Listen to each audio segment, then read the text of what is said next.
ìbáwí ìbáwí ìbáwí sinimá tuntun ìbáwí kàṣàkàṣà kò lè gbé àlọ́ mẹ́lọ àbọ̀ ń bọ̀ èyí lè lálejò kẹ́ẹ̀dẹ́gbẹ́ sinimá tuntun ìbáwí Initiative Pictures ló gbé jáde tọ́jọ́ báyọ̀ akárí ayé.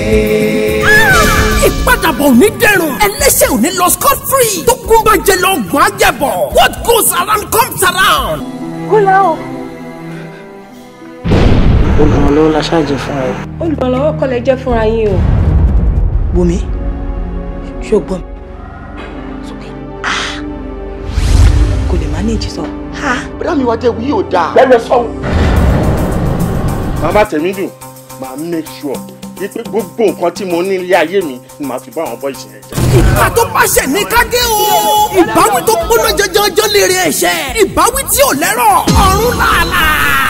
Inevitable sinimá tuntun ìbáwí brutality incredible dilemma confusion ta ló ṣẹ̀ ta ló jìyà ẹ̀ṣẹ̀ ta ló sọ ọmọ ọlọ́mọdé di ọ̀sán gan ta ló wáyé ká báwí ọ̀rọ̀ díyọ̀pọ̀yánrin nínú sinimá tuntun ìbáwí Fẹ́mi Adébáyọ̀ jáwé sẹ́nu ríjà òdì jáwé ọ̀pọ̀tọ̀ ríjà ejò sinimá ilé ìní kẹ́ẹ̀rà kẹ́ẹ̀wò kẹ́ẹ̀gbà ó lé kókó ó lé jù ìbáwí ni àti produced by Kẹ́hìndé Bọ́lájí directed by Saidi Adébáyọ̀ starring Fẹ́mi Adébáyọ̀ Jaiye Kuti Ladi Fọlárin jọkẹ́jì gan Olúwọlé kò báraka Kẹ́hìndé Bọ́lájí fúnra ẹ̀ àti bẹ́ẹ̀ bẹ́ẹ̀ lọ sinimá tuntun ìbáwí kàṣàkàṣà bàbá késekése ni ó lékè ń kà original copy ẹ̀ ti jáde sórí VCD marketed by Initiative Pictures block EU 1217 Movie City Ami Arena Market Bọ́ládé Oṣòdì Lagos ó ti jáde ó gbóná fa kíkì yàtọ̀ sinimá tuntun ìbáwí go get your copy now.